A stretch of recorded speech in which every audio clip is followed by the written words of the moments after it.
chegou a hora tão aguardada de uma visão antecipada do que existe além do universo mecânico. Tenho uma história maravilhosa para lhes contar daqui a pouco. Agora gostaria de aguçar ainda mais o seu apetite. Há algum tempo li para vocês uma carta escrita por Albert Einstein em 1912 ao seu amigo Arnold Sommerfeld. A carta diz: tenho me ocupado exclusivamente do problema da gravitação e acredito agora que superarei todas as dificuldades. Mas uma coisa é certa, em toda a minha vida nunca trabalhei tanto e tornei-me imbuído de um grande respeito pela matemática, as partes sutis da qual, em minha inocência, considerara até agora puro luxo. Essa é uma atitude típica de um físico em relação à matemática. A matemática é um instrumento a ser usado para outros fins. Os detalhes em si da matemática são de pouco ou mesmo nenhum interesse. Mas Einstein descobrira, para sua surpresa, que isso nem sempre é verdade. A base matemática da teoria geral da relatividade de Einstein era algo chamado cálculo tensor. Esse cálculo fora desenvolvido 10 ou 15 anos antes por dois matemáticos italianos, um deles chamado Tullio Levi-Civita.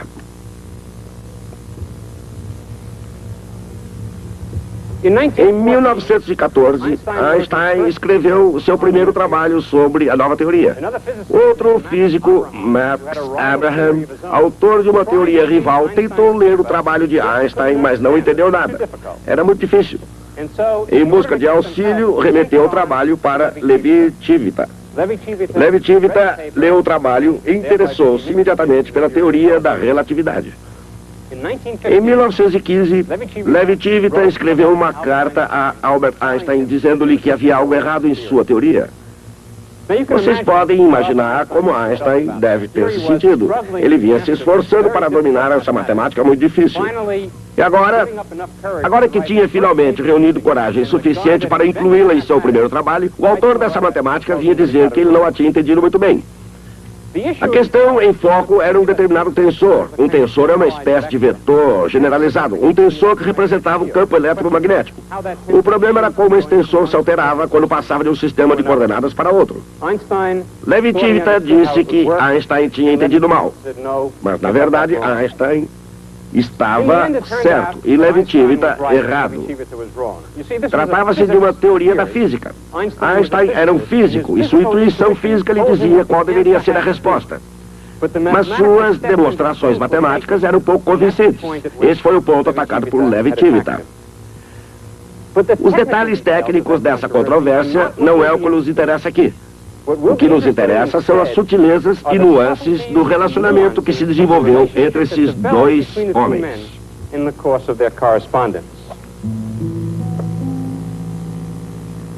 Para qualquer pessoa, o fato de Albert Einstein não se considerar um grande matemático pode ser uma grande surpresa.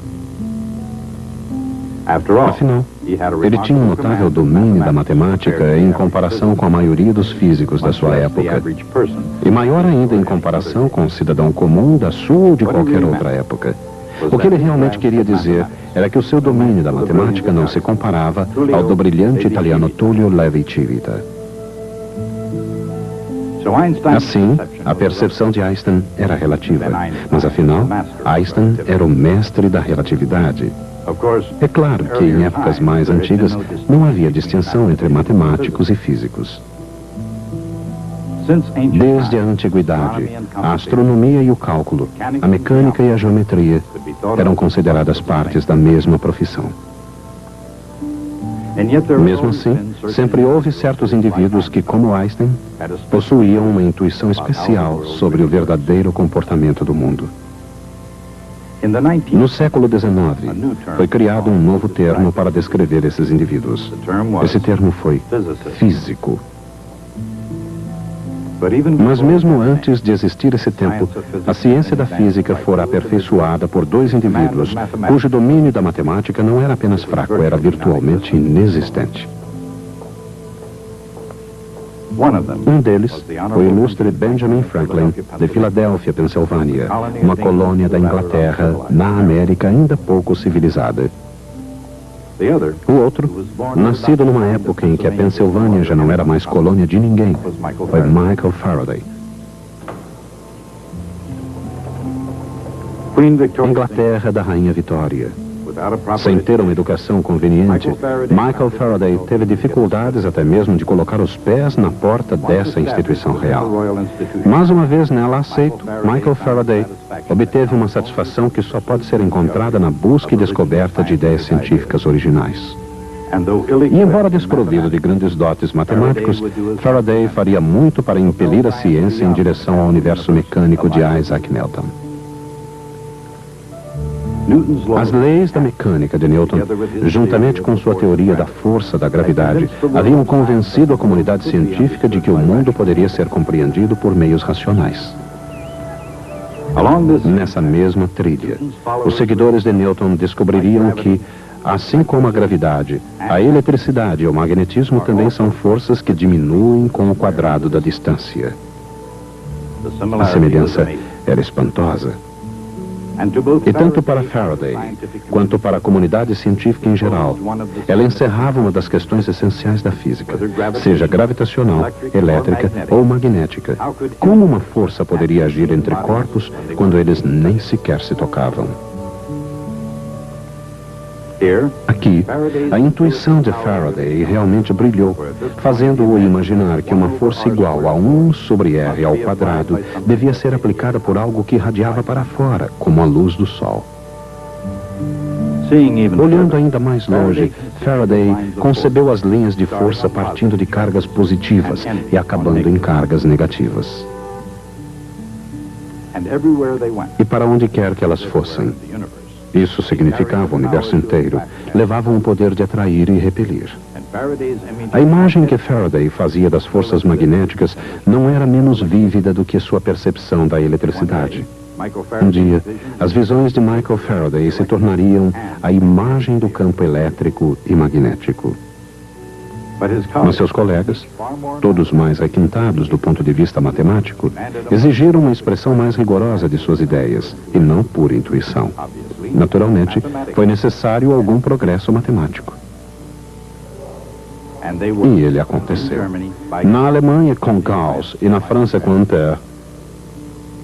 Mas ninguém percorreu com mais elegância a matemática, nem compreendeu com maior clareza as linhas de força do que James Clerk Maxwell. Dele foi a percepção mais penetrante nas ideias de Faraday e com enorme esforço conseguiu transformá-las na teoria do campo eletromagnético. As 4 leis dos campos elétrico e magnético permanecem tão válidas hoje quanto naquela época em que foram elaboradas por James Clerk Maxwell. Os frutos do trabalho de Maxwell e de Faraday desabrochariam durante a era industrial e a era eletromagnética. Mas isso só ocorreu porque as sementes haviam sido plantadas por uma outra pessoa numa terra distante. Alguém que ficou famoso primeiro como impressor e que depois deixaria marcas indeléveis nas questões de Estado. Mas em sua juventude, Benjamin Franklin fez algumas descobertas notáveis no campo da ciência. Na época de Franklin, o campo da eletricidade, como o próprio Novo Mundo, ainda era verde e pouco desenvolvido. De fato, todo o conhecimento do mundo sobre eletricidade caberia numa garrafa de Leyden. A garrafa de Leyden foi o primeiro meio utilizado para armazenar eletricidade. Ela foi usada por Benjamin Franklin para revolucionar a física.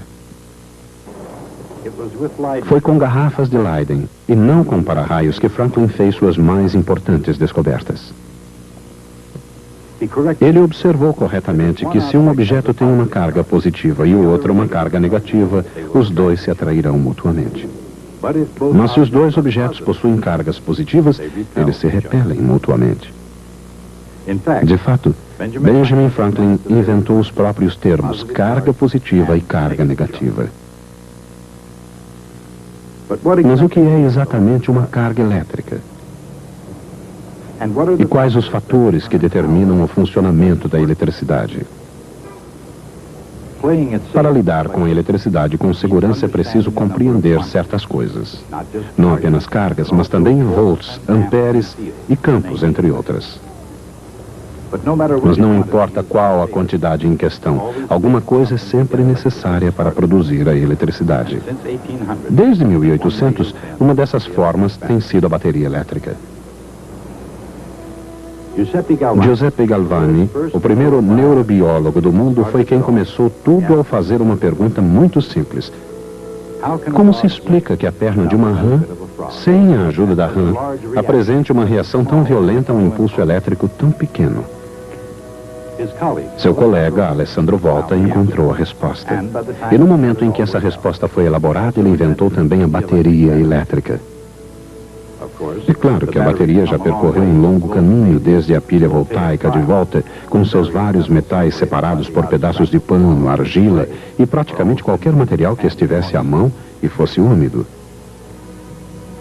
Mas embora a bateria produzisse um fluxo de eletricidade, seria preciso algo consideravelmente mais potente para fazer girar as rodas do comércio e da indústria. Consideremos, por exemplo, o progresso dos holandeses. Na Holanda, obteve-se lucros onde quer que soprasse o vento ou corresse água. Em todo o mundo ocidental, essa fonte de energia foi saudada como a onda do futuro. Mas as condições comerciais tendem a mudar. E realmente mudaram com a introdução da máquina a vapor.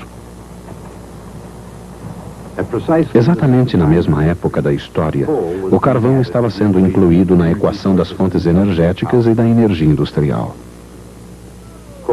O carvão revelou-se mais confiável que o vento e mais fácil de transportar do que a água. Mas um elemento diferente logo ocuparia um lugar no cenário da energia industrial: a eletricidade. E ninguém a compreendeu melhor do que Michael Faraday. Ele inventou um aparelho que gerava rotações em virtude do campo magnético criado por uma corrente elétrica. Esse foi o primeiro motor elétrico do mundo. Mas Faraday foi muito mais longe. Se uma corrente elétrica produz magnetismo, será que um campo magnético produz eletricidade? Como resposta, Faraday descobriu a indução eletromagnética. Aumentando ou diminuindo a corrente em um círculo elétrico, o campo magnético variável por ele produzido induzia uma corrente a fluir num segundo circuito. E para um homem, essa imagem sugeriria possibilidades ilimitadas. Seu nome era Nikola Tesla. Acrescentando um toque engenhoso à descoberta de Faraday, ele chegou aos Estados Unidos para criar uma enorme rede de energia elétrica e para girar como um dínamo na era industrial moderna. Na teoria, a teoria da corrente alternada, Tesla não encontrou problemas. Mas na prática, Tesla enfrentaria a mais poderosa resistência que poderia ter encontrado nos Estados Unidos. Thomas Edison parecia ser então a força por trás de praticamente toda a ideia brilhante sobre o Sol, o fonógrafo, a câmara cinematográfica, o telégrafo e, naturalmente, a lâmpada. Mas, ao contrário do brilho que emprestou a essa casa histórica, Edison não demonstrou grande entusiasmo por Tesla e sua ideia da corrente alternada. Ele acreditava que a corrente contínua é que conduziria a América ao seu futuro. Mas a chamada Guerra das Correntes não foi a única controvérsia ocorrida em fins do século XIX. Estamos em 1887. O lugar, Cleveland, Ohio. E a experiência? A sensacional experiência de Michelson Morley tinha como objetivo detectar o movimento da Terra através do éter, o meio que se supunha conduzia a luz do Sol à Terra. Os métodos foram concebidos por Albert Michelson. Nenhuma experiência na história havia sido melhor planejada e executada com mais cuidado. Desde Galileu, nunca tanto foi aplicado numa ideia científica. Galileu disse que, se não ocorrer qualquer interferência, um objeto em movimento permanecerá em movimento para sempre. Essa era a lei da inércia. Ela significa que não pode haver um estado de movimento absoluto, como não pode haver um estado de repouso absoluto. Michelson resolveu contestar essa afirmativa. Ele era o melhor e o mais brilhante, o primeiro físico americano a ganhar o prêmio Nobel. Mas ele falhou. É claro que não encontrar o movimento absoluto da Terra não foi o único fracasso na história científica, mas foi certamente o mais brilhante. Ele demonstrou que todos os observadores, independentemente do seu próprio movimento, obtinham a mesma velocidade para a luz. E se a velocidade da luz é a mesma para todos os observadores, seria impossível determinar o movimento de um deles através da medição da velocidade da luz. Se isso fosse verdade, quanto tempo e espaço estivessem envolvidos, podia-se abandonar os conhecimentos convencionais. Não que os horários de trem fossem alterados, nada tão prosaico. Mas alguém estava reescrevendo o caminho da física. Dentro de pouco tempo, tudo aquilo que as pessoas aceitavam como natural seria alterado. Passado, presente e toda a eternidade. Ele fora um estudante relativamente medíocre, talvez porque o trabalho fosse muito difícil, ou quem sabe, muito fácil, ou porque seus pontos de vista eram excessivamente anticonvencionais desde o início. Durante um quarto de século, sua vida não foi marcada por qualquer acontecimento mais importante. Pelo menos aparentemente. Mas em 1905, quando trabalhava como funcionário do registro de patentes na Suíça, esse homem conseguiu enxergar o universo de maneira mais dramática do que qualquer outra pessoa desde Isaac Newton. Seu nome era Albert Einstein. E a relatividade, sua maneira de ver as coisas, alteraria os significados de tempo e espaço.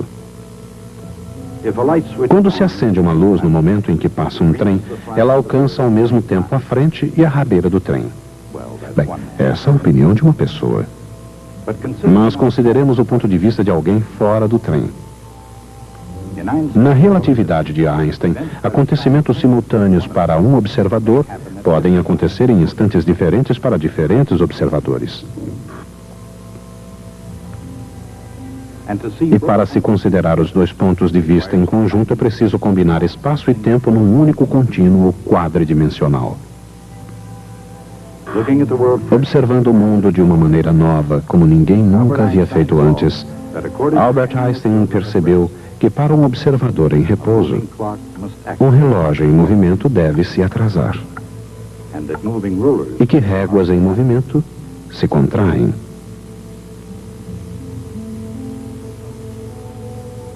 Por causa disso, ele visualizou o que alteraria a concepção humana sobre o comportamento do mundo. Um par de gêmeos, Albert e Henry, por exemplo, nascidos no mesmo tempo e espaço, são aparentemente muito semelhantes. Mas dentro de cada um, podem ser tão diferentes quanto a noite e o dia. Serem diferentes e ao mesmo tempo tão semelhantes talvez seja o paradoxo máximo dos gêmeos idênticos.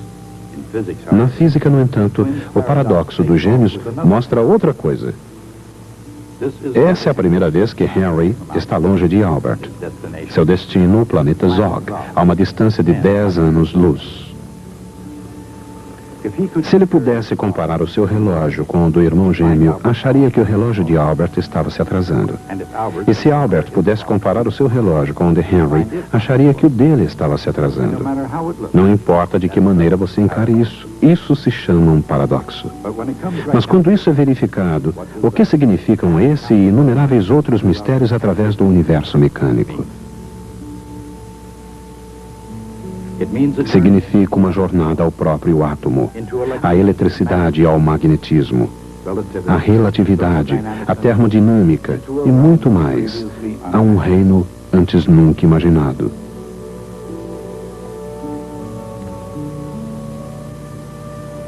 Um reino onde até mesmo as leis de Isaac Newton tiveram que dar lugar à percepção nova e mais profunda, dando origem a uma nova ciência. Uma ciência que receberia o nome de mecânica quântica. Uma aventura que envolve o universo mecânico e muito além. Além de tudo mais, do início ao fim, Uma história não apenas de leis e princípios, mas daqueles que os descobriram.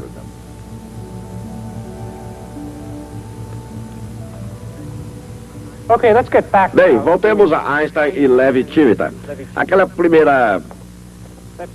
primeira carta que mencionamos, de Levi-Civita a Albert Einstein, não existe mais. Entre toda a correspondência, temos as cartas que Einstein escreveu e nenhuma escrita por Levi-Civita, com uma única exceção que vocês compreenderão mais tarde. A razão disso é que, como Levi-Civita era um matemático meticuloso, ele guardou todas as cartas recebidas. Mas Albert Einstein, que tinha um temperamento diferente, jogava tudo fora. Mas isso não importa. É fácil reconstituir toda essa correspondência das cartas que temos escritas por Einstein. A correspondência foi intensa. Muitas cartas foram trocadas num período muito curto. De fato, uma troca de correspondência tão rápida que não poderia acontecer hoje, pois os correios já não são tão eficientes. Mas isso foi possível em 1915. Não temos a primeira carta, mas temos a primeira resposta, de Einstein a Levi-Civita, que lhe havia escrito criticando seu trabalho. Diz Einstein: muito estimado colega, o senhor me proporcionou um grande prazer ao dedicar tamanha atenção ao meu trabalho. Muito raramente alguém com uma visão crítica independente se envolve tão detalhadamente com esse assunto. Quando dirigiu seu ataque contra a mais importante prova da minha teoria, obtida com muito suor, fiquei alarmado, especialmente sabendo como domina essas questões matemáticas muito melhor do que eu. Mas, depois de refletir muito sobre o assunto, acredito ter condições de manter a minha prova. A segunda carta de Einstein a Levi-Civita foi escrita apenas 12 dias depois. Nessa carta, começamos a observar o início do relacionamento que se desenvolveria entre os dois. Ele diz: ficaria muito feliz se me escrevesse em italiano na próxima vez. Quando era jovem, passei meio ano na Itália e tive o prazer de visitar Pádua. Levi-Civita era professor da Universidade de Pádua. Ainda hoje gosto de usar a língua italiana. Por outro lado, não tive coragem suficiente para lhe escrever em italiano, pois o resultado seria confuso. Não há dúvida que Einstein desejava receber uma carta em italiano, mas ele está tentando uma outra coisa. Ele tenta seduzir Levi-Civita. Na próxima carta de Einstein, podemos observar os resultados. Ele diz: meu caro colega, recebi sua carta de 23 de março, escrita no familiar italiano de que há tanto tempo sinto falta. Não pode imaginar o meu prazer a receber esta carta tão genuinamente italiana. Ela me fez reviver belas lembranças da juventude. Na próxima linha, percebemos que Levi-Civita sabia como fazer o mesmo jogo. Einstein diz: você coloca as coisas de uma forma simpática em suas cartas. Você me trata como um amigo. Assim, quando leio suas novas objeções, elas não me deixam de cara amarrada. Na carta seguinte, descobrimos por que restou uma das cartas de Levi-Civita a Einstein. Einstein diz: sua carta de 28 de março, 5 dias mais tarde, despertou meu interesse de forma extraordinária. Durante um dia e meio, pensei constantemente no assunto, até entender claramente como o seu exemplo pode ser utilizado com harmonia na minha prova. Estou anexando sua carta para poder citar alguns trechos. É por esse motivo que ainda temos essa carta. Nela está um dos mais belos pós-escritos de qualquer correspondência científica em qualquer parte do mundo. Einstein escreveu: nunca antes mantive uma correspondência tão interessante quanto esta. Deveria ver como aguardo com ansiedade suas cartas. Infelizmente, tudo isso acontecia na primavera de 1915. Dentro de pouco tempo, Itália e Alemanha estavam em guerra. E não havia maneira de Einstein e Levi-Civita continuarem trocando correspondência. Os dois não voltaram a se corresponder por 2 anos, até 1917, quando Levi-Civita recebeu um postal da Suíça. O postal dizia: ao chegar, encontrei seus novos e belos trabalhos e os levei comigo imediatamente. Admiro a elegância do seu método de cálculo. Deve ser agradável cavalgar através desses campos no cavalo da verdadeira matemática, enquanto nós fazemos a caminhada a pé. Mas, apesar de tudo isso, os dois jamais haviam se encontrado. Mas parece muito claro que, a partir de um certo ponto, a controvérsia deixou de ter importância para ambos. Eles queriam apenas uma justificativa para manter a correspondência que tanto prazer lhes proporcionava. Mas, finalmente, se conheceram pessoalmente em 1921, quando Einstein foi convidado a visitar Bolonha para uma série de palestras. Mais tarde, Einstein mudou-se para os Estados Unidos, fixando residência em Princeton. Em 1936, convidou Levi Civita para vir a Princeton, onde passaram juntos um ano. Mas o mundo dava novamente sinais de inquietação e as nuvens de guerra se formavam mais uma vez. Levi Civita retornou à Itália.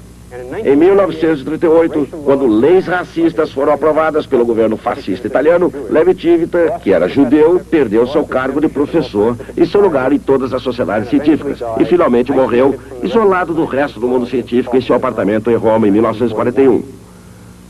Um dia, ao ser indagado sobre o que mais gostava da Itália, Einstein respondeu: espaguete e Levi Civita. I'll see you next time.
Thank you.